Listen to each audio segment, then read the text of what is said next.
just potted up today all these are yarrow, Achillea. I think these are Love Parade, and as you can see they were yellowing because they were still in their little starter seed cells, and so and there was like 3 or 4 in each cell, so they obviously needed desperately some more space. And because they're such a pretty yarrow, I really didn't want to lose any of these. So I've potted them up in some nice moist soil. I am just going to give them a little bit of an extra water. But what I'm actually really going to do in this video, my dog is shouting at me obviously. Oh, I just want to show you this as well, which I'm thinking of. This is the beam that I put in the greenhouse. Remember I said so I could hang things off? And I've seen people using the guttering, but I didn't really want to buy guttering when I had all these bottles which I use for winter sowing. So I have used these kind of hanging basket hooks, and I have weighed it down with water, and I might sow some sort of salad crops in these, but we'll see how they go weight wise. I think they're going to be okay. So, and then, you know, I was thinking like in the summer maybe have different levels of different sort of, you know, what do you call them, lengths, so we can really fill up this space. But I think this is really like strong. We'll see. I mean, if I think it's going to be too heavy, I'll stop. But at the moment it can easily take at least 1 row, possibly 2 of these bottles with the sides chopped off, a couple of holes in for the hooks, and then water holes obviously as well. And I just wanted to test it before I sowed anything. It seems to be okay, so I'll do another video maybe about that and what I'm going to sow in there. Look at my snapdragons, an update on those, because I did a video recently about snapdragons, and you can see here they are.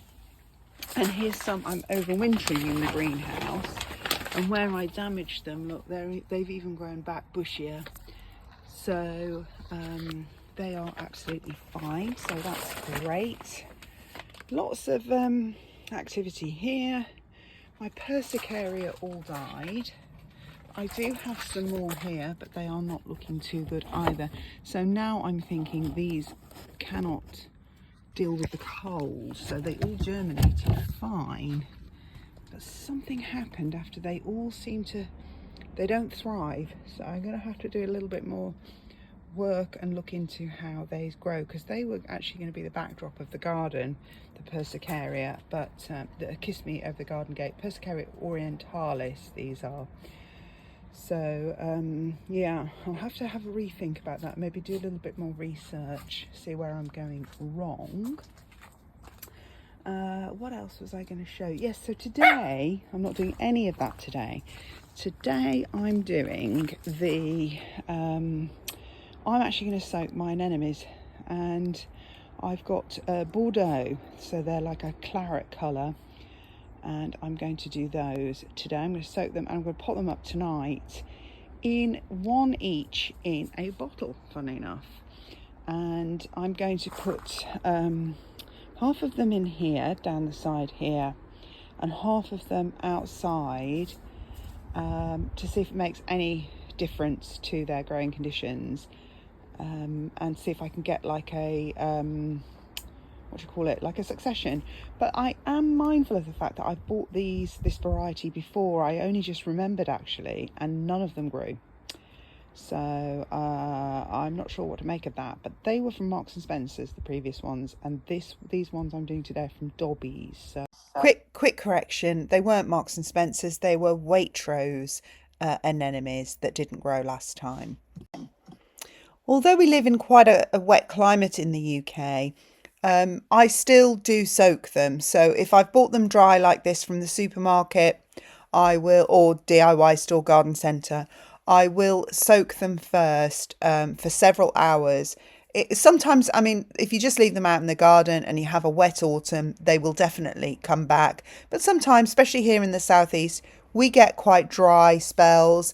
And so just to control that beginning of the plant, just soak them. They like they're woodland, essentially bred from woodland plants, so they like heavy mulch, damp, wet, forest floors with sunny glades and things like that. That's the kind of environment they're used to. Obviously, these cultivated ones are fine just going out in your garden, but if they get a bit of dappled shade or something like that, that's fine.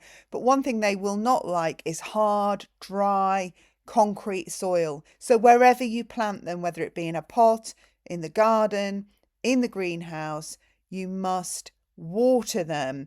And the best way to just maintain, to make sure they get a good start, is to soak them first, which is what I'm doing here. I'm soaking them in a jar of water, and I'll soak them for 4 hours, and I will refresh the water during that time as well. So a couple of changes of water just to oxygenate it and etc. Now, in this clip, I did isolate a couple of corms that I thought might have had a bit of mould on. And so I put those in a separate jar because I will still plant them up. I just didn't want them soaking and sharing any bacteria or viruses or mould with the other healthier looking corms. And then, as I say, I will soak them.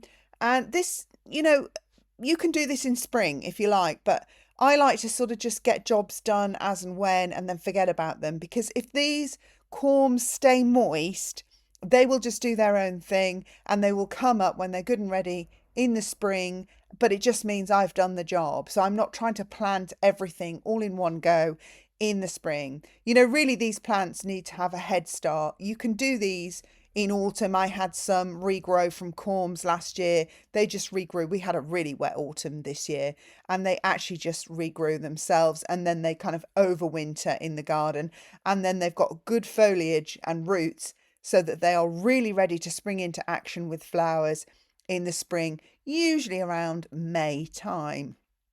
So starting them now is, ideally a little bit late, technically a bit late, but they will still grow. Even if you start them in January, February, you'll still get some. If you leave it any later than that, the summer will get too hot.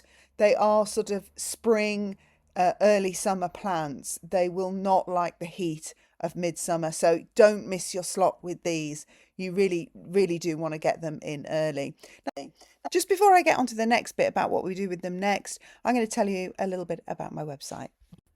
All right, so welcome to my website. Here it is, and here's the home page with the various shops and clickable links here.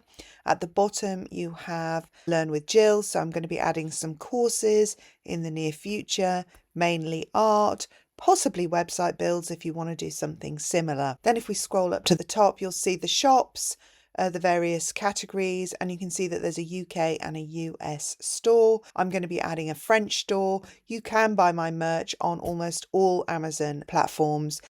So although these are my own designs, they are all on Amazon. So you can shop direct from Amazon if you want. So they're curated here on my website, and I've split it into UK and US shops, which means that when you click on your own shop in your own country, you are shopping directly from Amazon in your own country. This also means that you have all the same great protections that Amazon offers you, such as great security, delivery, returns, all the safety that you get from shopping on Amazon, and the customer service, because you're buying really direct from Amazon. And of course, then you click on the product you want and you've got all the variety of sizes and styles that Amazon offer as well. So let's go on to the US store here. And as I say, we'll be adding more stores. Just a quick note, that is my internet connection. If that happens to you, just refresh the page and there the store comes up. So here we go, is a standard t-shirt. This is in the US. Shop straight on Amazon. You'll notice in this right top hand corner there it says currently unavailable. That's because I'm looking at this website from the UK and it won't ship to the UK. If you're shipping looking from the US, that will be available. And so here you can see men's, women's, children's sizes, and it goes right down to sort of 2 years of age. So you can even buy these products for your babies. At the moment, the homeware store is only available in the US, and we have some nice custom colours here. We have a heritage blue, a lavender blue, a pink, really nice for people who like fresher colours at Christmas, or if you're decorating a children's bedroom, for instance, you can buy these nice throw cushions. And we have this sort of frosty, cool green blue colour, which is just really nice contemporary if you don't really like the kind of the more cosy, darker colours at Christmas. That said, we do have a cosy Christmas green and a festive berry red if that's what you're looking for. Some different designs in the US and the UK stores because of the different wildlife. So obviously in America you have wolves. We don't have those in the UK, or whereas we have the British robin and little foxes and things in the UK store. I also have a blog which I'm hoping to start updating weekly, and I have a garden shop which is yet to be populated with products, and I also have a cottage garden book coming in the book section. So check out the website. My link is below, and now let's get back to the video. So here I'm doing the sort of the winter sowing method. So if you were sowing seeds of the winter sowing method, that's kind of how I'm going to grow these anemones. And what I did was I got myself some nice rich compost, but I did also put some sand in for drainage, and that's the brown stuff you can see there. And this pot was actually too small to mix all this in, and it took me forever. And then I poured in a couple of jars of water because you want it to be really moist, you know, like a woodland floor is moist in the winter. You know, it's not dry, it's moist, it's got a lot of leaf mold. So you just kind of try and think about that kind of composition: rich, crumbly, damp, soil for your woodland floor, for your anemone corms, which you've now soaked. So they're looking, you know, they're nice and they've taken up a lot of water. So that's great. I've noticed I seem to be a little bit allergic to compost and soil these days. So I am going to use gloves. Obviously, you know, bear that in mind. If you've got sensitive skin or eczema or something, then use gloves. Okay, so I did put some drainage holes in these bottles as well, and I only cut the top 3/4 of the way round so that I can flip it up and have a top on it, just to create an extra, you know, protected environment. These plants do not need fussing like I'm fussing actually. So on that note, let me just say, people talk about pre-sprouting anemones. Now, I definitely recommend pre-sprouting with ranunculus, but I'm not really sure it's worth the effort with anemones. I think a good soak, plant them up in, and you can plant them up straight into pots that you're going to grow them in. I'm showing you the two mouldy ones there, so I'm going to plant those separately, and these are the healthy ones. Yeah, so just making the general point that I don't think you need to pre-sprout anemones. Maybe depending on where you live, you feel more comfortable doing that and controlling it and seeing their progress, but you just don't need to.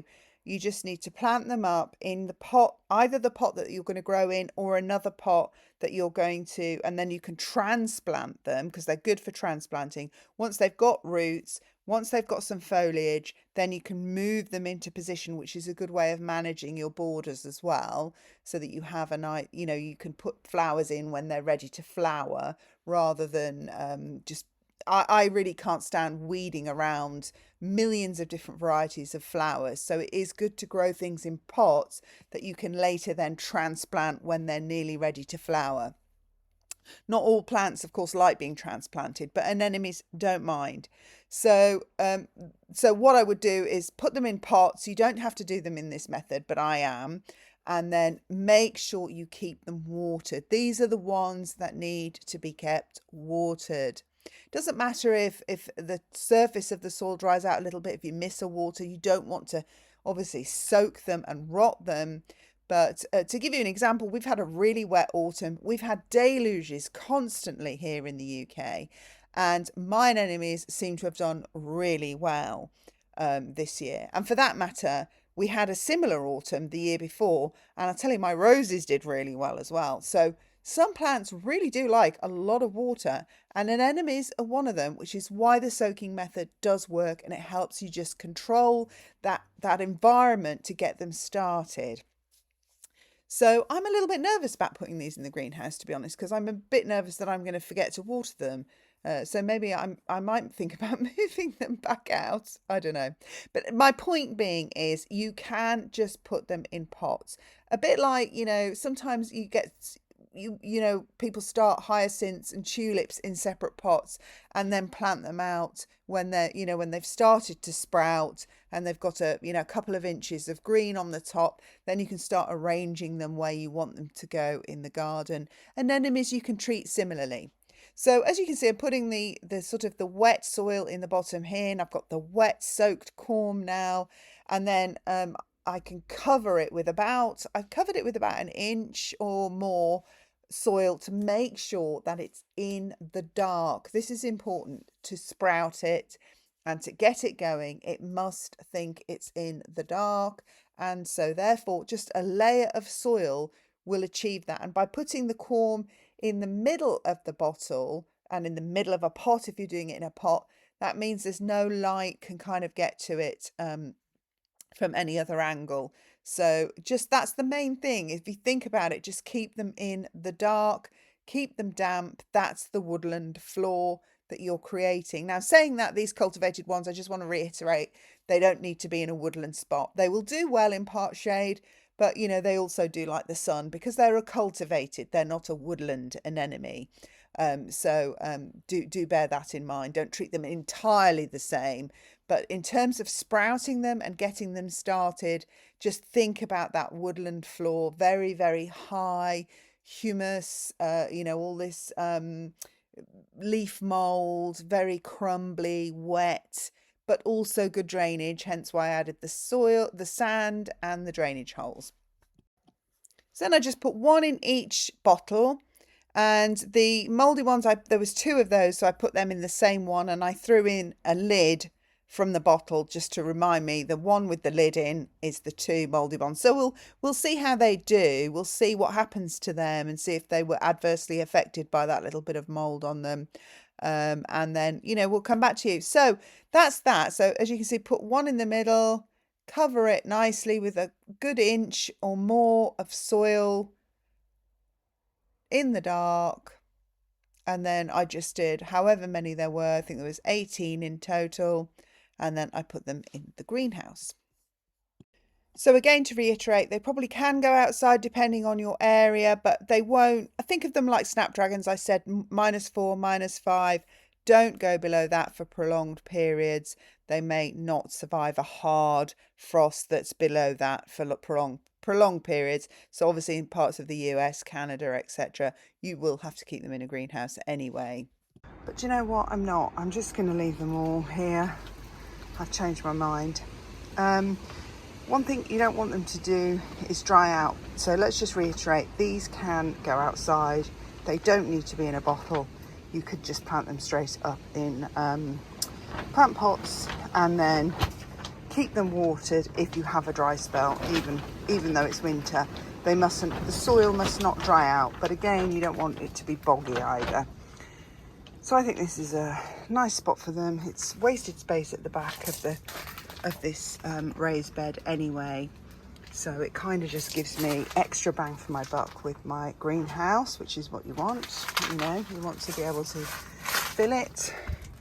This is still nice and damp, so definitely going to be doing some more of those. But I just want to end this video, apart from to say Happy Christmas, but also to show you why gardening helps me get through the winter months, because there's always the promise of next year.